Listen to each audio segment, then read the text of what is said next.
Konflik panas di dunia selebriti dan bisnis skincare kembali mencuat ke permukaan. Doktiv atau Dr. Samira akhirnya mengambil langkah tegas dengan melaporkan Fitri Salhuteru ke pihak kepolisian. Laporan ini dilayangkan atas dugaan pencemaran nama baik yang disebut-sebut dilakukan Fitri melalui serangkaian pernyataan kontroversi di media sosial. Dalam pernyataannya, Doktiv menegaskan langkah ini diambil agar tuduhan yang dilontarkan terhadap dirinya bisa diusut tuntas. Ia juga menyinggung tidak ada alasan untuk takut jika memang tidak bersalah. Kalau saya salah, saya tidak akan berani melapor. Justru saya ingin semuanya diungkap agar jelas siapa yang benar. Ya, begitulah kata Doktiv, menyindir balik pihak-pihak yang menurutnya hanya berani menyerang di media sosial. Laporan ini menambah panjang daftar perseteruan antara Doktiv dengan beberapa nama besar, termasuk Reza Gladys dan Kim Hao yang sebelumnya sempat menuding melakukan pemerasan hingga miliaran rupiah.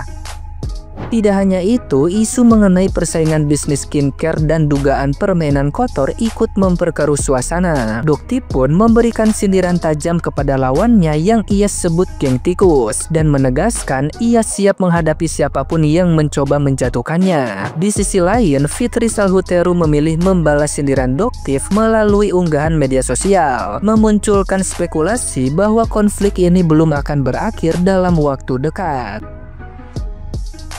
Nah, gimana nih menurut netizen yang terhormat? Silahkan berkomentar ya.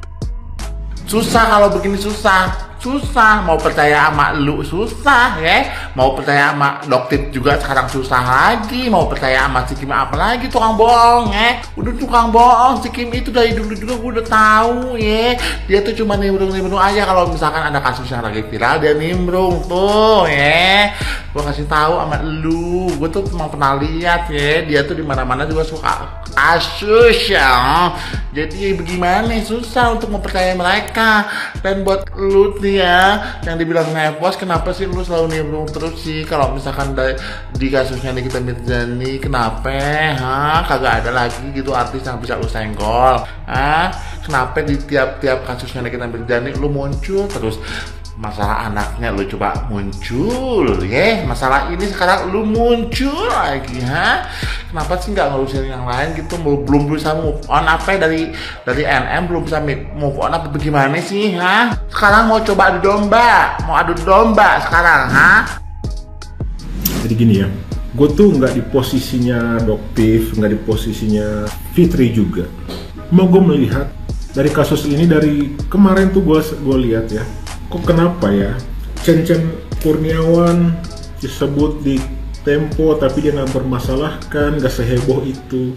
Doktiv yang mengulang kembali berita yang sudah ada dari Tempo, nggak ada dituntut di ubek segala macam gitu, sampai ke masalah rahim apa, sampai ke mandul apa, suami apa, biasa gitu. Udah gua bingung, udah kayak mana-mana gitu.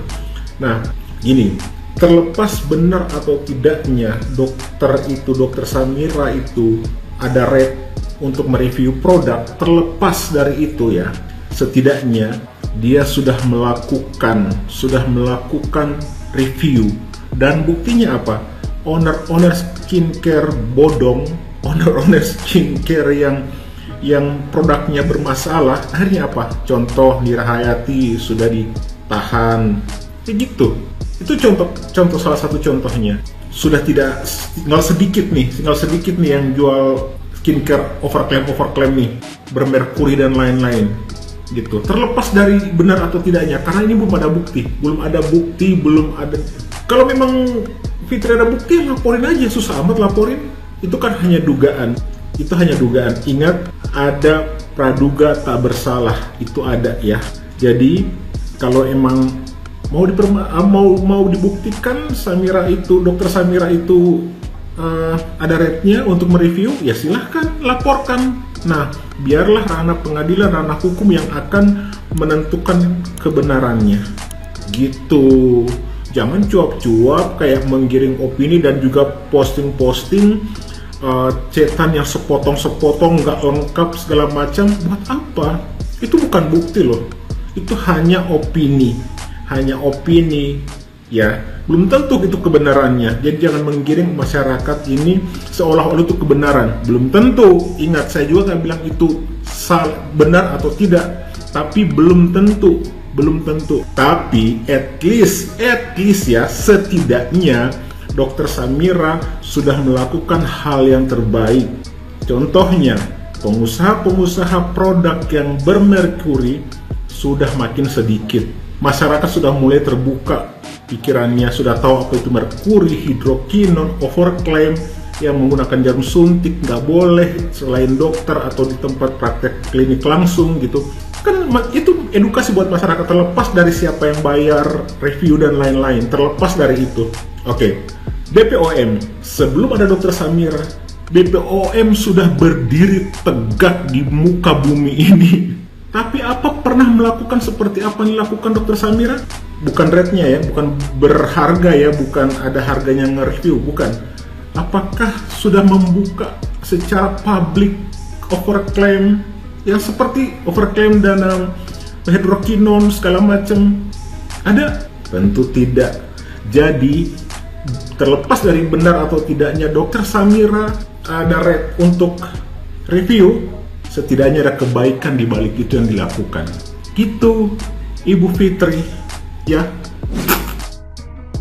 Melihat perseteruan dua mantan sahabat ini ya, aku jadi berpikir sih, apakah benar di dunia ini ada persahabatan yang benar-benar tulus? Kalau misalnya kita lagi tidak cocok, lagi berselisih paham, kita tidak saling membuka aib di media sosial, kita membuka aib di depan publik, kita tidak saling serang sana sini, kita tetap bisa menahan diri untuk tidak melakukan tindakan-tindakan yang menyakiti sahabat kita. Tapi kalau persahabatan itu memang didasari oleh kepentingan, oleh asas saling memanfaatkan, ya mungkin bisa seperti ini yang terjadi gitu. Ketika teman kita atau sahabat kita itu tidak bisa mengakomodir keinginan kita lagi, tidak bisa sepaham lagi pikirannya, ya bisa dengan mudah persahabatan itu luntur gitu. Karena memang dasarnya itu bukan rasa tulus ya, rasa tulus ingin membangun persahabatan dan persaudaraan, tapi memang ada sesuatu ya yang melatar belakangi kita untuk berteman atau bersahabat dengan seseorang. Karena kalau kita ngikutin kasusnya Ibu FS ini dengan Mbak NM, itu kan sebenarnya dulunya tuh deket banget ya, udah kayak kakak adik gitu. Seolah-olah tidak mungkin lah mereka tuh bakal berantem sehebat ini gitu. Tapi kalau ngelihat sekarang, seolah-olah ketika sudah bermusuhan dan berperang hebat, terus orang-orang yang dulu jadi musuh akhirnya dideketin semua, dikumpulin untuk membangun kekuatan, untuk menyerang mantan sahabat kita. Itu kan sebuah pemandangan yang wow, manusia bisa begitu loh. Kalau memang pondasi persahabatan itu bukan ketulusan tapi memang kepentingan gitu. Ya, jadi ketahuan deh kedoknya si Ibu Topeng ya. Lagian Bu Topeng berulah terus, bertingkah terus, lama-lama kebongkar secara langsung. Inilah yang namanya karir tidak bertahan lama ya Bu Topeng. Kau menutupi seperti apapun, kalau yang namanya bangkai itu pasti tercium juga gitu kan.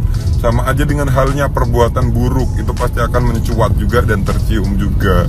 Jadi NM tuh bisa masuk bui, bisa ditahan gara-gara kau. Jadi ketahuan semuanya gara-gara kau minta 20M gitu. Makanya jangan kebiasaan, jangan dinormalisasikan pemerasaan. Dia ada lagi yang mau melakukan hal seperti itu lagi. Baik-baik kau baik-baik udah di blacklist juga sama semua season TV lu ya. Udah nggak bisa ngapa-ngapain. Ini sekarang mau cari duitnya dengan cara seperti ini. Baik-baik mendekam lagi kau di penjara kan.